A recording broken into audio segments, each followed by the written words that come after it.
우리는 이 마태복음을 통하여서 예수님의 말씀을 살펴보고 있습니다. 여러분, 예수님은요, 성자 하나님이십니다. 그리고 이 땅에 오셔서 3년간 공생애를 사시면서 하나님이 인간의 모양으로 오셔서 인간들에게 인간이 이해할 수 있는 언어로 말씀하신 것들이라면 얼마나 우리가 집중해서 좀 들어야 될까요? 또한 뿐만 아니라 예수님은 그 3년 동안 얼마나 많은 말씀을 하시고 싶었을까요? 그죠? 엄청나게 많은 말씀과 기적을 행하셨지만 이 지면에 한계가 있으니까 우리 복음서 기자들이 많은 것을 적을 수는 없지만 이 공생의 3년 동안에 있었던 중요한 내용들을 성경에 기록하였습니다. 특별히 마태라는 제자는 예수님과 함께 동행하였죠. 그러면서 예수님으로부터 들은 말씀을 기록하게 되었습니다. 그래서 우리가 이 2000년이 지난 지금 우리가 성경 말씀을 살필 때 우리가 어떤 생각을 가지고 있냐면 내가 이 예수님이 말씀하신 그 현장에 있다. 내가 지금 그 과거로 돌아가서 그 현장에서 지금 예수님이 하시는 말씀을 듣고 있다라고 생각을 하시고 오늘 말씀을 함께 살펴보도록 하겠습니다. 여러분, 이 마태복음 23장에는요 7가지 화에 대해서 설명하고 있습니다. 7이라는 숫자는 유대인들에게 완전 숫자죠. 그래서 이 바리새인들과 서기관들이 완전히 예수님으로부터 정죄를 당하는 내용이 23장에 나오는데 우리 독자들 입장에서는 마태복음 23장을 읽을 때에 우리 지지난주에 설교를 했다시피 반면교사, 이 잘못된 모습을 통하여서 우리가 반면교사로 삼아서 우리의 신앙생활을 점검해 봐야 된다라는 것을 살펴보았습니다. 그래서 우리가 읽은 본문 말씀의 앞부분에서는 4가지의 내용들을 살폈죠. 첫 번째로는 이 서기관과 바리새인들은요 천국 문이 있는데 이 문을 확 닫아버리고 자기들도 안 들어가요. 대신에 또 들어가려고 하는 사람들도 막아버린 것이죠. 천국문은 바로 예수 그리스도를 의미하는데 자기들도 믿지 않고 예수님을 믿으려는 사람들도 믿지 못하도록 그렇게 나쁜 짓을 했어요. 그래서 우리는 어떤 반면교사의 교훈을 받았습니까? 우리도 믿고 다른 사람들도 믿을 수 있도록 인도해야 된다라는 것을 첫 번째 살펴봤고요. 두 번째로는 바다와 육지를 두루 다니며 어렵게 신자가 된 사람들을 이 서기관과 바리새인들은 배나 지옥 자식이 되게 해버렸어요. 그래서 우리가 한 사람이라도 하나님께로 돌아오려는 사람이 있다면 그들을 귀하게 여기고 교회에 잘 정착하여 복음을 알고 복음을 들을 수 있도록 우리가 도와줘야 된다는 것이죠. 세 번째로는 함부로 맹세해서는 안 된다. 그래서 우리가 세례 받을 때나 임직 받을 때 서약하는 것들을 귀하게 여겨야 되고 평소에는 맹세하거나 그렇게 하지 말고 그냥 예, 아니요만 대답하면 된다라는 것을 살펴보았습니다. 또 그런 내용도 있었죠. 11조도 잘 해야 되지만 그것보다 더 중요한 게 있다. 그게 뭐냐 하면 정의, 긍휼, 믿음에 있어서 더욱 소중히 여겨야 된다라는 것도 함께 살펴보았습니다. 그것은 바로 이제 형식주의를 뛰어넘어서 참된 신앙을 강조하는 내용입니다. 자, 이제 나머지 3개에 대해서 오늘 본문 말씀에서 배우는데 오늘 설교 제목이 겉과 속이 같은, 속과 겉이 같은 신앙. 그래서 겉으로 보이는 신앙과 속에 가지고 있는 신앙이 같아야 된다라는 것을 함께 살펴보겠습니다. 사실 이 주제가 굉장히 중요하죠. 왜냐하면 성도들이 시험 당하거나 아니면 믿음이 연약한 자들이 교회 왔다가 쉽게 떠나가는 이유 중에 하나가 이 문제에 걸려서 많이 간다는 거죠. 왜냐하면 예수 믿는 사람들이 겉과 속이 너무 다르다는 거예요. 그리고 믿지 않는 자들이 예수님을 믿으려고 할 때 그것을 가로막는 이유 중에 하나가 바로 이러한 겉과 속이 달라가지고 그것에 대해서 오는 이유 때문에 신앙생활 하는 거, 이게 예수님 믿는 것을 좀 어려워하시는 분들이 있습니다. 그래서 오늘 본문은 사실 예수님이 하신 말씀인데 오늘날을 살아가는 우리에게도 상당히 많은 교훈을 주고 우리 자신을 돌아볼 수 있는 일종의 거울의 역할을 한다라고 생각하고 한번 살펴보도록 하겠습니다. 자, 25절, 26절에 이제 서기관과 바리새인들에 대해서 외식하는 자들이라고 하면서 너희는 장과 대접을 깨끗이 한다 이렇게 표현하고 있습니다. 여러분, 이 유대인의 정결 규례 그리고 구약 성경에 보면 율법에도 대접을 잔을 깨끗하게 하도록 합니다. 왜 그러냐 하면 특별히 이스라엘 백성들이 출애굽하면서 광야 생활을 할 때에 이 광야에 여러 가지 짐승들이 있어요. 그리고 그러한 짐승들이 이 그릇과 잔을 지나갈 때 그 병균들이 묻거든요. 그러니까 하나님의 입장에서는 이스라엘 백성들의 위생과 건강을 위해서 사실 그런 주발과 잔 이런 것들을 깨끗하게 하도록 율법에 정해놨습니다. 그래서 지금도 유대인들은요 굉장히 위생적이에요. 그리고 과거 유럽에 흑사병이 퍼졌을 때에 흑사병 가운데 유대인들이 감염되는 비율은 상당히 낮았대요. 왜냐하면 이들은 이 위생관념이 이미 말씀에 있기 때문에 굉장히 철저하게 지켰다고 합니다. 그러니까 우리로 치면 설거지를 정말 깨끗하게 한 그런 민족들이에요. 그래서 이 잔과 주발 그리고 대접을 아주 깨끗하게 하는 데 있어서 이게 굉장히 잘 그렇게 한 것이죠. 그런데 예수님께서는 그들이 서기관과 바리새인들이 잔과 대접은 아주 깨끗하게 하는데 그들이 그 잔에 받아먹는 잔에 들어가는 물, 음료와 대접에 받아먹는 음식의 내용이 뭐냐 하면 너희는 탐욕의 잔과 방탕의 음식을 먹고 있다. 이렇게 이제 비유적으로 설명을 하는 거예요. 그래서 겉은 깨끗하지만 그 속에 담겨져 있는 음식물들, 너희가 먹고 너희가 마시는 것들이 다 탐욕과 방탕이다. 탐심과 정욕 그리고 시간을 허비하고 타락하게 하는 방탕의 모습을 그들이 가지고 있었다라는 것을 지적하고 있습니다. 그래서 26절에 보면 눈먼 바리새인이라고 하죠. 왜 눈이 멀었다고 하냐면 그릇의 겉은 깨끗한데 속에 들어있는 것의 더러움을 볼 수 없었기 때문에 그들을 눈먼 바리새인이다라고 표현하고 있습니다. 그래서 너는 먼저 안을 깨끗이 하라. 그리하면 겉도 깨끗하리라. 이 말은 그릇 설거지만 좀 열심히 하지 말고 마음의 설거지도 좀 제대로 하라. 이런 의미가 있습니다. 여러분 설거지 할 때는요 재료가 중요합니다. 수세미가 중요해요. 그리고 세제도 중요합니다. 또 물도 깨끗해야 되죠. 그렇죠? 그래서 수세미와 이 세제, 물 이런 것들을 통하여서 그릇을 깨끗하게 할 수 있지요. 여러분 마음의 그릇을 깨끗하게 하려면 어떻게 해야 될까요? 우리가 생각하는 그러한 방식으로 마음의 그릇을 깨끗하게 하는 게 아니고 하나님이 원하시는 방식으로 마음을 깨끗하게 해야 한다는 것입니다. 그래서 여러분 마음에 죄가 있는데 죄를 깨끗하게 하는 방식은요 우리가 생각해낸 방식이 아니라 하나님이 원하시는 방식으로 마음을 깨끗하게 해야 합니다. 예를 들면 이런 거죠. 제가 이제 예를 들어서 차를 운전하다가 주차를 잘못해서 옆집 차를 박았어요. 그래서 옆집 차의 범퍼가 깨졌단 말이죠. 그러면 옆집 차 주인이 원하는 건 뭐예요? 범퍼를 새 걸로 갈아주면 되는 거죠. 그게 조건이잖아요. 그죠? 그렇게 하면 저의 값이 치러지는 거예요. 그런데 제가 그 옆집 차의 범퍼가 깨진 걸 보고 이거 그냥 커피 한 잔 사주면 되겠네 하고 옆집 찾아가서 커피를 한 잔 주면서 제가 당신 차 범퍼를 깨트렸는데 커피 한 잔으로 퉁칩시다. 이러면 될까요? 안 될까요? 안 되지요. 이건 말이 안 되는 거예요. 왜냐하면 내가 원하는 방식이 아니라 피해를 입은 사람의 방식대로 갚아줘야 돼요. 마찬가지로 죄라는 것은 우리가 하나님께 죄를 지었어요. 그래서 하나님이 원하는 방식대로 죄를 없애야 되지 내가 원하는 방식으로 죄를 없애려고 하면 그것은 맞지 않다는 것입니다.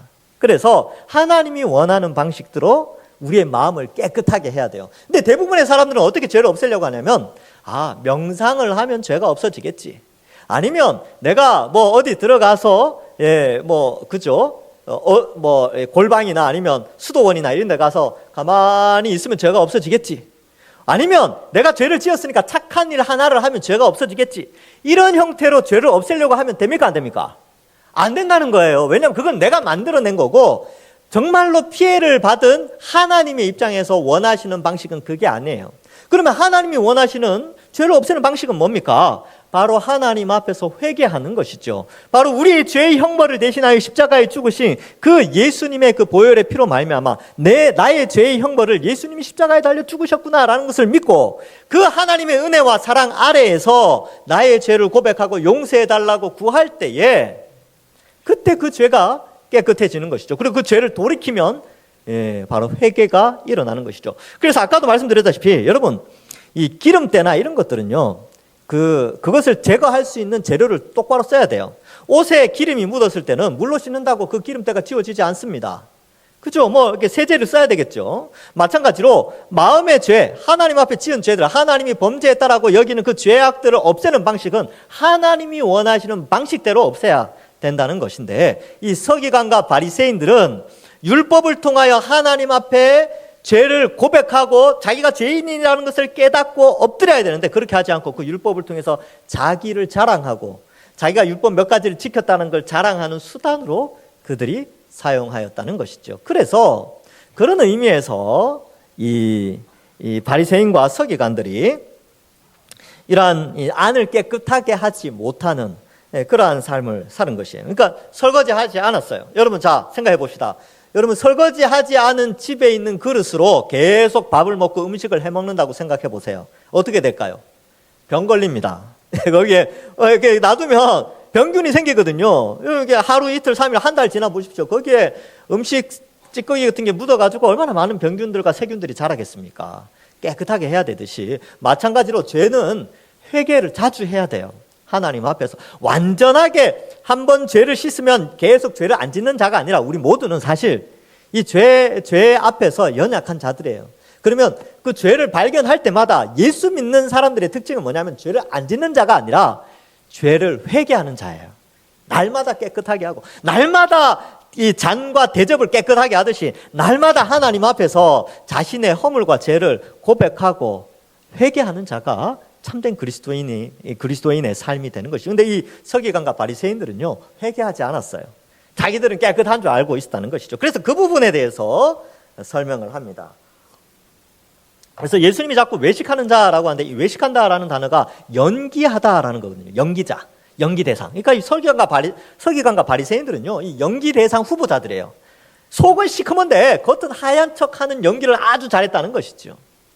우리 자신을 한번 돌아봐야 되겠지요. 우리 자신은 어떻습니까? 우리도 이런 연기자는 아니지. 교회 와서는 아주 착한 척, 거룩한 척 하는데, 사실 월요일부터 토요일까지의 삶은 교회의 삶과 다른, 겉과 속이 다른 삶을 살고 있지는 않은지, 우리 자신을 한번 돌아봐야 된다는 것이죠. 자, 그래서 마음의 설거지를 해야 됩니다. 그래서 오늘 여러분, 제가 좀 이따 설교 마치고 기도할 때에 여러분들 제 기도 소리 듣지 말고, 물론 듣기도 들어야 되겠지만 회개하십시오. 하나님, 제가 지난 주간에 이런 죄를 지었네요. 하나님 용서해 주십시오. 여러분, 하나님의 사랑은 아까 우리 찬양처럼 하늘보다 높아요. 하나님의 은혜는요, 바다보다 깊습니다. 우리가 하나님 앞에 용서를 구하면 다 용서해 주세요. 우리 부모님들, 자식들 다 용서해 주잖아요. 똑같습니다. 그래서 오늘 이 마음을 깨끗하게 하는 날로 여러분들 정하시고 회개하시기를 바랍니다. 자, 우리 두 번째로는 27절에 두 번째 화에 대해서 설명하죠. 외식하는 서기관들과 바리새인들이요, 회칠한 무덤 같다. 겉으로는 아름답게 보이나 그 안에는 죽은 사람의 뼈와 모든 더러운 것이 가득하다. 그래서 이 무덤인데, 우리나라 무덤 생각하시면 안 돼요. 우리나라 무덤은 이게 흙으로 이렇게 덮잖아요. 근데 2000년 전에 그 유럽의 무덤은요, 이 바위산, 근데 석회암으로 되어 있기 때문에 잘 파져요. 잘 파져서 바위 산에 굴을 파서 그 안에 시신을 안장하고 밖에 입구는 돌로 막아가지고 그 돌을 회를 발라요. 회 반죽을 해서 바릅니다. 그리고 거기다가 써놓는 거죠. 여기는 누구누구의 묘다, 이렇게 써놓는 거죠. 근데 그것을 이제 조금 더 예쁘게 화려하게 꾸미느냐에 의하여서 그걸 볼 수 있는 것이죠. 그래서 하나님께서 예수님께서 이 서기관과 바리새인들에게 너희가 겉은 아주 멋지게 포장되고 화려하지만 그 속은 썩어 있는 모습이 꼭 회칠한 무덤 같구나. 겉은 번지르하고 멋있어 보이지만 속에는 썩은 시체가 있는 것처럼, 백골이 있고 또 살이 썩어가는 것처럼 너희 속이 다 썩어 있구나. 앞에 나왔던 내용과 아주 비슷하지요. 그래서 28절에 보면 이와 같이 너희도 겉으로는 사람에게 옳게 보이되 안으로는 외식과 불법이 가득하도다. 이 외식과 불법은 이 백골과 썩어가는 시체와 같은 그런 모습을 보여주고 있는 것입니다. 그러므로 이러한 이 속사람, 그리고 내부에 있는 이 악한 것들을 다 제거를 해야 돼요. 그러니까 그 더러운 것들을 다 씻어내야 되는데, 그렇지 못하는 서기관과 바리새인들에 대해서 예수님이 경고의 메시지를 하게 되는 것이죠. 그래서 여러분, 우리는 속사람이 깨끗해야 되고 속사람이 건강해야 합니다. 그래서 이러한 의미로 우리가 좀 생각해 볼 수 있는 것이지요. 고린도후서 4장 16절과 17절에는 그러므로 우리가 낙심하지 아니하노니 우리의 겉사람, 우리 이런 육체 있죠. 이런 걸 낡아지는 거예요. 왜요? 환난과 고난과 인생 때문에 막 낡아지지만 속사람은 날로 새로워져야 된다라는 것을 기록합니다. 잠시 받는 환난에 경한 것 때문에 지극히 크고 영원한 영광에 중한 것을 우리에게 이루게 합니다. 그래서 육신은 환난 때문에 힘들고 지친다 하더라도 속사람은 강해져야 된다. 속을 깨끗이 하고 속을 강건케 해야 된다라는 것을 말하고, 그것을 가능하게 하게 하는 것은요, 성령 하나님에 의해서 가능합니다. 그래서 에베소서 3장 16절에 보면 그의 영광의 풍성함을 따라 그의 성령으로 말미암아 너희 속사람을 능력으로 강건하게 하시오며, 여기 보면 성령이 우리 속을 강건하게 하고 우리를 깨끗하게 하신다라는 것을 말씀해 주고 있습니다. 그러므로 여러분, 우리가 속을 깨끗하게 하고 강하게 하고 또 신앙을 성숙하게 하는 방식은요, 성령 하나님의 도우심으로, 그 성령이 성경 말씀을 통하여 우리에게 깨닫게 하여서 우리가 속이 회개하여 속이 깨끗해지는 마음의 설거지, 내면의 청소, 이것을 가능하게 한다는 것입니다. 여러분, 유대인들은 어땠냐면요, 경문을 넓게 했어요. 이렇게 이마, 경문 지난번 사진 보여드렸는데, 경문 말씀 상자를 이마와 손에 메고 다니면서 이걸 크게 하면서 자신이 신앙의 사람으로 아주 멋지게 그렇게 자신을 묘사하고 있지요. 그리고 예루살렘 장인이 만든 그 옷술, 이걸 길게 늘어뜨려 가지고 아주 패션을 아주 이렇게 멋있게, 그러니까 많은 사람들이 볼 때 아주 멋있는 사람들로 서기관과 이 바리새인들이 그렇게 행동을 했다는 거예요. 근데 그 속은 다 썩어 있었던 것이지요. 여러분, 그 여름에 음식물 쓰레기 장을 가보신 적이 있습니까? 거기 가보면 근처만 가도 냄새가 나요. 그렇죠? 그래서 멀리서 보면 이 음식 쓰레기통이 아주 깨끗해 보여요. 근데 근처 가서 그 뚜껑을 딱 여는 순간 어떻습니까? 아우, 보신 분들은 벌써 얼굴이 찌그러지는, 이 얼굴이 되죠. 왜? 여는 순간 온갖 벌레들이 막 날아다니고 냄새가 코를 찌르고, 그리고 이제 음식물을 버리고 집에 왔는데도 코에는 그 냄새가 남아 있어요. 그죠? 그만큼 그 음식 쓰레기 통은 겉은 깨끗해 보이지만 사실 그 뚜껑을 여는 순간 그 여름에 그것이 아주 냄새가 나죠. 그러니까 우리가 혹 우리의 모습이 그렇지는 않은가? 겉은 멀리서 보면 참 깨끗한 사람처럼 보이는데 속은 그런 냄새 나는 사람은 아닌가? 우리 자신도 한번 생각해 봐야 되죠. 그러면 어떻게 해야 됩니까? 자주자주 청소하면 되는 거예요. 자주자주 하나님 앞에 나와 성령의 인도함을 받아서 회개하고 자신의 죄를 고백하고 다시는 그런 죄를 안 지으려고 애를 쓰고 기도하면서 살아가면 되는 것입니다. 죄를 안 짓는 게 아니고 성령의 인도함을 받아서 늘 회개하고 거룩하게 살려고 하고 조금씩 신앙에 자라가려고 하는 것이 바로 예수님 믿는 사람의 모습인 것이지요. 그래서 여러분, 우리가 겉도 깨끗해야 되지만 속도 깨끗해야 되지요. 그래서 여러분들 아침에 일어나셨을 때 오늘 어떻게 하셨습니까? 세수하셨죠? 세수 안 하고 오신 분 없으시군요. 화장하셨잖아요. 여성분들은 화장하고, 우리 남자분들은 이제 면도하고 이렇게 온단 말이죠. 그래서 여러분들 이렇게 생각해 보십시오. 저도 이제 오늘 아침에 나올 때 그렇게 생각했는데, 면도하면서 나의 죄악의 이 잔털이 남아 있지는 않을까? 깨끗하게 이제 할 때에 그렇게 이렇게 이제 한단 말이죠. 그리고 이제 세수하면서 비누칠해서 세수하면서 죄악의 기름때가 남아 있지는 않을까? 이렇게 이제 한번 생각해 보는 것이죠. 여러분들도 마찬가지입니다. 아침마다. 그리고 밤에 잘 때는 어떻습니까? 밤에 잘 때도 하루 종일 묻었던 때들을 비누로 씻어내지 않습니까? 클렌징 클림으로 뭐 로션 이렇게 해가지고 이렇게 거품 내서 화장을 지우지 않습니까? 그죠? 화장은 하는 것보다 지우는 것이 중요합니다. 이거 옛날에 광고 문구에 나왔는데, 마찬가지로 우리가 인생을 살아가면서 우리 마음에 우리 겉을 단장하는 것도 참 중요하지만 우리 마음의 죄를 씻어내는 것, 그것이 굉장히 중요합니다. 그래서 우리는 겉도 단장하게 해야 돼요. 아침에 일어나면 수염도 깎고 세수도 하고 화장도 하고 옷도 깔끔하게 입고 그렇게 하셔야죠. 머리도 깎고 그죠?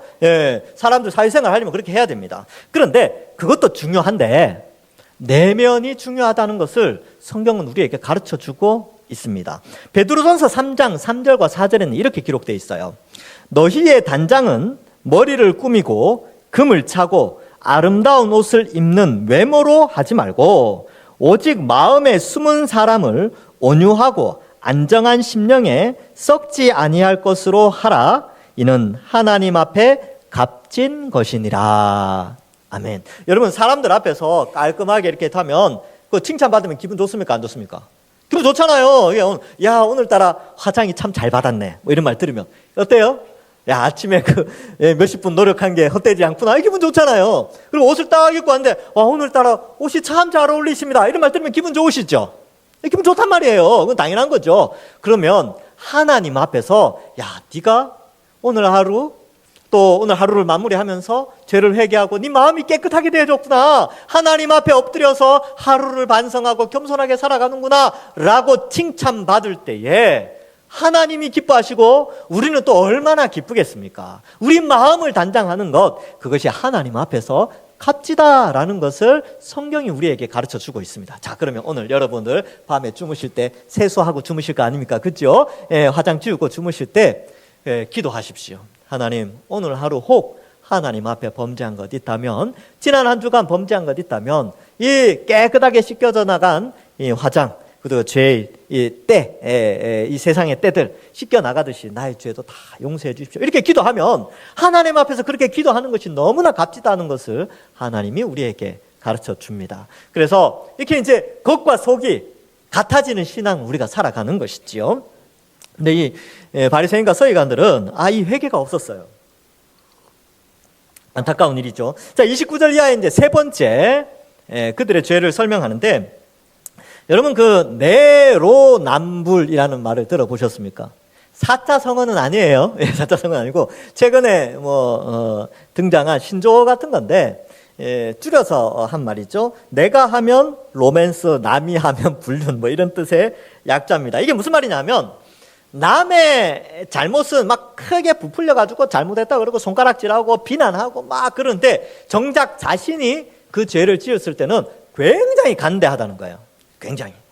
그래서 남이 지었을 때는 엄청난 비난을 하지만 자기가 그 죄를 지었을 때는 아니, 그럴 수 있지 뭐, 나도 사람이야, 나만 그랬나 뭐 이렇게 다른 사람도 하지 않았냐, 나 이 정도 가지고 그렇게 비난하냐 라고 하면서 오히려 자신을 비난하는 사람들을 비난하고 자신에게 대해서는 굉장히 관대한 그런 모습을 나타내는 것이죠. 이런 것들이 이제 오늘날 사회에서 많이 볼 수 있어요. 그런데 이 서기관과 바리새인들이 그랬어요. 이게 왜 그러냐면, 이러한 모습은요, 인간의 죄의 본성입니다. 뭐냐면 남을 비판하면서 자기를 높이려고 하고요, 자기에 대한 죄는 철저히 감추고 오히려 그걸 포장하고 자신의 죄를 정당화하려는 죄의 본성이 그 마음 속에 있기 때문에 그렇습니다.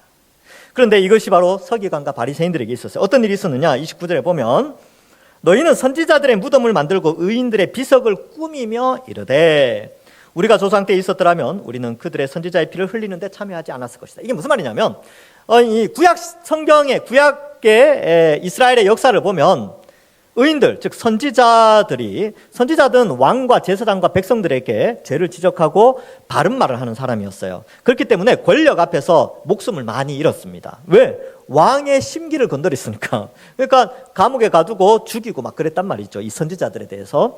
그런데 그들이 이제 죽었는데 나중 후대의 평가가 새롭게 되어지잖아요. 야, 그가 그 시대에는 죽었지만 그가 선지자였다. 그의 남겨진 메시지들을 보면서 그는 선지자였다고 기념비를 세우고 비석을 세우고 막 의인의 비석을 세웠단 말이죠. 그러면서 이 서기관과 바리새인들이 무슨 말을 했냐면, 아유, 내가 그 시대에 살았으면 이 선지자가 죽는데 나는 동참하지 않았을 거야 라고 그렇게 말한다는 거예요. 이렇게 말하는 것은 자기는 죄에 동참하지 않은, 자기는 의인인데 우리 조상들이 죄를 지었고 자신이 의인이라는 것을 나타내기 위해서 비석도 세워주고 기념비도 세워주고 뭐 전기도 뭐 자서전 이런 것도 막 써주면서 막 그렇게 했다는 거예요. 근데 예수님이 그들을 보면서 뭐라고 말씀하시느냐, 31절에 그러면 너희가 선지자를 죽인 자의 자손임을 스스로 자백하고 있구나라는 거예요. 너희도 똑같은 후손들이다 라는 것을 스스로 말하고 있다는 것이지요. 너희가 너희 조상의 분량을 채워라. 너희 조상이 받아야 될 그 의로운 피, 선지자를 죽이고 의인을 죽인 그 피를 너희 세대가 받아야 될 것이다 라는 것을 말씀하고 있는 것입니다. 여러분 사실 그런 거 있잖아요. 욕하면서 배운다. 혹은 욕하면서 닮아간다. 그런 말이 있어요. 그래서 나는 우리 부모님처럼 안 할 거야 라고 해도 나중에 결혼하면 또 비슷하게 되지요. 그리고 나는 너랑 달라 라고 했는데 나중에 알고 보면 자기도 닮아 있는 거예요. 친구들 사이에 이런 것도 많이 있어요. 난 저놈하고 달라. 저 친구하고는 나랑은 절교야 하고 해놓고 나중에 자기도 그런 모습을 닮아 있는. 왜냐하면 늘 가깝게 지냈으니까 닮아 있는 거죠. 이 서기관과 바리새인들이 그랬다는 거예요. 조상들을 욕하면서, 조상들의 죄를 욕하면서도 그 죄를 닮아가고 있는 모습을 예수님이 고발하고 있습니다. 그래서 여러분 33절은 아주 유명한 구절인데, 이건 재판장에서 심판주 대신 성자 하나님이신 예수님이 이 땅에 성육신하셔서 서기관과 바리새인들에 대해서 심판정에서 하시는 말씀처럼 그들을 판단하시고 정죄하십니다. 33절에 뱀들아, 독사의 새끼들아, 너희가 어떻게 지옥의 판결을 피하겠느냐라고 하면서 이미 그들을 정죄하고 있죠. 왜? 겉과 속이 완전히 다른 그러한 삶을, 하나님을 모욕하고 오히려 하나님이 보낸 사람들을 죽이는 일에 그들이 동참하고 있기 때문에 그렇습니다. 그래서 34절은요, 예수님의 예언의 말씀이신데 이렇게 표현하고 있습니다. 내가 예수님께서 너희에게, 서기관과 바리새인들에게 선지자들과 지혜 있는 자들과 서기관들을 보내매, 여기서의 서기관은 서기관 중에 선한 서기관을 의미합니다. 이렇게 선지자, 지혜 있는 자, 서기관을 보냈지만 너희가 그 중에서 죽이고 십자가에 못 박고 채찍질하고 따라다니면서 박해를 하게 될 것이다. 미래형을 쓰고 있어요. 네. 이제 예수님이 보낸단 말이죠. 예수님이 의인들을 또 보내는데 구약시대 때처럼 신약시대에도 예수님이 하나님의 사람들을, 그들을 돌이키기 위하여, 하나님의 백성들을 돌이키기 위하여 선지자와 서기관들과 지혜자들을 막 보내는데, 너희 서기관과 바리새인들 앞으로 너희들 그들 죽일 거야. 그리고 그들을 십자가에 못 박을 거야. 그리고 그들을 채찍질하고 따라다니면서 박해할 거야 라는 것을 예언하세요. 근데 이 예언이 이루어지죠. 예수님 십자가에 못 박잖아요, 며칠 후에. 그리고 나중에 예수님을 믿는 제자들 어떻게 합니까? 사도행전에 보면 여러 군데 나오죠. 공회에 끌고 가서 채찍질해요. 그리고 스데반은 어떻게 합니까? 돌로 쳐 죽이죠. 그리고 사울이 회개하기 전이니까, 회개하기 전에 사울은 바리새인이었어요. 바리새인 사울을 통하여서 숨어있는 기독교인들, 그리스도인들 쫓아가서 어때요? 따라다니면서 박해했죠. 감옥에 가두고. 그렇게 박해를 했습니다. 서기관과 바리새인들이지요. 자, 그렇게 해서 그들을 박해하게 됩니다. 자, 그러면 여기서 여러분 잘 생각해 봐야 될 것이 있습니다. 여러분, 우리가 이 본문을 보면서 나는 어떤 사람인가 살펴봐야 되죠. 보통 자기를 평가하는 데 있어서 대부분의 사람들은 자기에 대해서 굉장히 관대하게 평가합니다. 나 정도면 괜찮다. 그래서 불신자들 만나서 전도해보면 자신이 죄인이라고 생각하는 사람이 잘 없어요. 나 정도면 괜찮다 이렇게 생각하는 사람들이 많습니다. 제가 이제 전도해보면 그래요. 이렇게 만나서 이야기해보면 자기는 예수 안 믿어도 된다는 거예요. 나 정도면 천국 가기에 괜찮다라고 생각한다는 거예요. 자기에 대해서는 굉장히 관대해요. 대부분의 사람들이 그렇습니다. 우리도 사실 그런 모습이 있죠. 그러면 나에 대한 평가를 객관적으로 할 수 있는 방법이 뭡니까? 일반적인 공식은 그런 거죠. 내가 나를 평가하는 게 아니고 이 사회와 이 사회 속에 속한 사람들이 나를 어떻게 평가하는가가 나의 판단의 기준이 되어지죠. 일반적으로는 그래요. 그러나 성경에서는 우리를 평가하는 기준을 어떻게 말씀하냐면 성경을 통하여, 하나님의 말씀인 성경을 통하여 우리 자신을 평가해야 된다는 것입니다. 서기관들과 바리새인들이 이걸 놓쳤어요. 그들에게는 율법이 있었죠. 선한 율법이 있어서 죄가 무엇인지 깨닫도록 하나님이 율법을 주셨는데 그들은 자신을 평가하는 기준으로 율법을 삼지 않고 그 율법을 통하여 남을 비판하는데 사용하였다는 것입니다. 우리도 마찬가지예요. 여러분, 나를 평가해야 합니다. 근데 나를 평가하는 기준이 뭐냐 하면 성경을 통해서 나를 평가해야 돼요. 그리고 다른 사람을 평가할 때도 나의 감정과 상관없이 성경을 통하여 다른 사람을 볼 수 있어야 됩니다. 그래서 예수님께서 마태복음 7장에서 미리 말씀하셨죠. 7장 4절과 5절에 보라, 네 눈 속에 있는 들보가 있는데, 들보가 뭡니까? 이거 눈 속에 이게 있대요. 예수님 비유로 말씀하신 거예요. 엄청나게 큰 게 눈 안에 있는 거죠. 그런데 남의 눈에 티끌, 아주 먼지, 보이지도 않는 그 먼지를 빼라고 막 이야기하고 있다는 거예요. 그래서 네 눈 속에 들보가 있는데 어찌하여 형제에게 말하기를 나로 네 눈 속에 있는 티를 빼게 하라 하겠느냐. 외식하는 자여, 연기하는 자여, 먼저 네 눈 속에서 들보를 빼어라. 그 후에야 밝히 보고 네 형제의 눈 속에 티를 빼리라. 이렇게 말씀합니다. 그러니까 평가, 자기에 대한 평가를 정확하게 해야 됩니다. 그것은 성경을 통해서 할 수 있는 것인지요. 자, 그래서 우리는 말씀을 통하여 우리 자신을 돌아보면서 우리가 혹 다른 사람을 함부로 평가하고 내로남불의 형태를 가지고 있지는 않은지 보고 이 말씀을 통해서 철저하게 자신을 재평가하면서 하나님 앞에 겸손하게 신앙생활을 해야 한다라는 것을 말씀해 주고 있습니다. 35절에 보면 의인 아벨의 피로부터 성전 제단 사이에서 너희가 죽인 바라갸의 아들 사가랴의 피까지 땅 위에 흘린 피가 그 의로운 피가 다 너희에게 돌아가리라 이렇게 말씀합니다. 최초의 순교자였죠, 아벨. 그래서 이 아담과 하와가 낳은 자녀 중에 아벨이 있었는데 가인이 아벨을 죽입니다. 아벨은 의인이었어요. 그런데 가인이 시기하고 질투하여서 아벨을 죽이죠. 그 의로운 피가 땅에서 소리를 치게 됩니다. 그리고 이 사가랴라고 나오는데 스가랴 같은 말입니다.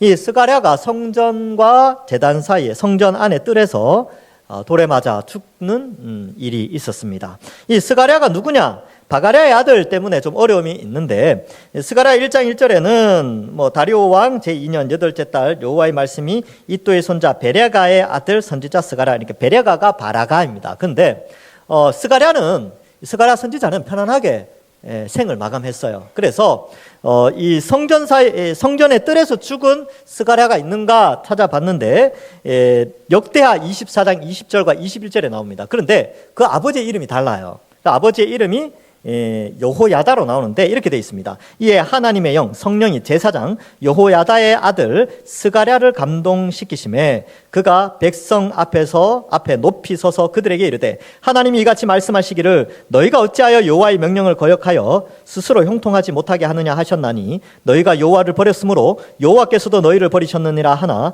무리가 함께 꾀하고 왕의 명령을 따라 그를 여호와의 전뜰 안에서 돌로 쳐 죽였더라. 그러니까 왕과 제사장과 방백들, 귀족들 앞에서 너희가 하나님 버렸다, 하나님 너희를 버리셨다 라고 막 꾸짖으니까 왕과 귀족들이 이 스가랴를 돌로 쳐 죽이게 됩니다. 근데 이 스가랴의 아버지 여호야다라고 되어 있죠. 이 여호야다는 요아스 왕 시대에 제사장이었는데 요아스 왕을 선한 길로 잘 인도하다가 죽어버렸어요. 근데 나이가 많아서 죽었거든요. 근데 죽고 나서 요아스 왕이 타락을 하게 됩니다. 그러자 그 아들 스가랴가 선한 말을 하였는데 그 아들을 돌로 쳐 죽이게 되는 것이죠. 그러면 이 헷갈리죠. 이렇게 스가랴가 누구냐라고 했을 때 누가는 그래서 이 아버지의 이름을 빼버려요. 누가복음 11장 51절에 곧 아벨의 피로부터 제단과 성전 사이에서 죽임을 당한 사가랴의 피까지 이렇게 표현하고 있어요. 그래서 이 사가랴를 역대하 20장에 나오는 사가랴로 해석하도록 의도적으로 누가는 이렇게 아버지 이름을 빼버립니다. 그래서 우리도 이 두 가지 의견이 있지만 그 가운데 후자, 즉 역대하에 나오는 스가랴로 받아들이면 되는 것이죠. 근데 이 스가랴가요, 스가랴 이후에 많은 선지자들이 나타났어요. 이사야, 예레미야 이런 사람들이 다 비참하게 죽었거든요. 근데 왜 예수님이 스가랴를 이야기했는가 하면 이 스가랴는 이 역대하는요 2000년 전의 구약 성경. 그러니까 지금 우리 구약 성경의 마지막 성경은 어디입니까? 말라기죠, 말라기. 그런데 2000년 전 유대인들이 가지고 있던 구약 성경의 마지막 권은 역대하였어요. 역대하. 그러니까 창세기부터 역대하까지가 2000년 전 유대인들의 구약 성경입니다. 그러니까 예수님은 창세기 처음에 의인의 죽음, 순교자인 아벨과 이 구약 성경 마지막 역대하의 마지막 의인의 죽음, 스가랴의 죽음을 가지고 와서 이 모든 죄, 이 모든 의로운 피가 너희에게로 돌아가겠다라고 말씀하신 것이지요. 그래서 이 마태복음 27장 25절에 보면 백성들이 그런 말을 해요. 예수님 십자가에 못 박으면서 뭐라고 이야기하냐면 백성이 다 대답하여 이르되 그 피를, 예수님의 그 십자가의 피를 우리와 우리 자손에게 돌릴지어다 하죠. 그래서 어떻게 되었느냐? 심판을 받아 이 유대인들이 아주 비참하게 흩어지게 됩니다. 이거는 이제 다음 주부터 몇 주간 제가 설명을 해 드리겠습니다. 그래서 역사 속에서, 실제로 역사 속에서 유대인들이 그 의인들의 핏값을 어떻게 대신하였고 예수님의 핏값을 어떻게 대신하여 나라가 멸망했는가를 역사적 기록을 통하여서 말씀을 해드리도록 하겠습니다. 자, 말씀을 맺습니다. 여러분, 오늘 말씀을 통해서 예수님은 우리에게 어쩌면 말씀해주고 있죠. 올바른 신앙이 뭐냐? 올바른 신앙은 서기관과 바리새인들처럼 율법을 가지고 남을 비판하는 데 쓰는 것이 아니라 그 율법 하나님의 말씀을 가지고 자신을 해석하여서 겉을 깨끗하게 하듯이 속도 깨끗하게 하는 자가 바로 하나님이 기뻐하시는 하나님의 백성의 모습이라는 것을 우리에게 가르쳐주고 있습니다. 이번 한 주간 오늘 하루를 살아가실 때에도 우리는 겉도 깨끗해야 되지만 속도 깨끗하여서 하나님께 영광 돌리고, 그래야 해서 겉과 속이 일치하는 신앙생활을 하여 정말 다른 사람들이 시험에 들지 않고 오히려 많은 사람들에게 빛과 소금의 역할을 감당하는 우리 모든 주의 백성들 되시기를 주님의 이름으로 간절히 축원합니다. 기도하겠습니다. 하나님 아버지, 감사합니다. 우리를 택하여 성령 하나님을 보내어 주셔서 말씀을 통하여서 우리 자신들을 바라보고 또 우리의 마음의 이 내면의 죄악들을 깨닫게 하시고 또 회개할 수 있도록 은혜 내려주시니 감사합니다. 지난 주간 지은 죄들 하나님 다 용서하시고 우리 마음속에 하나님이 원치 않는 죄악의 덩어리들이 다 예수님의 십자가 앞에 사라지게 하시고 용서하시고, 이번 한 주간은 지난주보다 더 거룩한 삶을 살아가는 우리 모든 성도들 될 수 있도록 은혜 내려 주옵소서. 오늘 한 날도 우리와 함께하여 주실 줄 믿사옵고 우리 성도들 지켜주실 줄 믿사오며 예수님의 이름으로 기도하옵나이다. 아멘.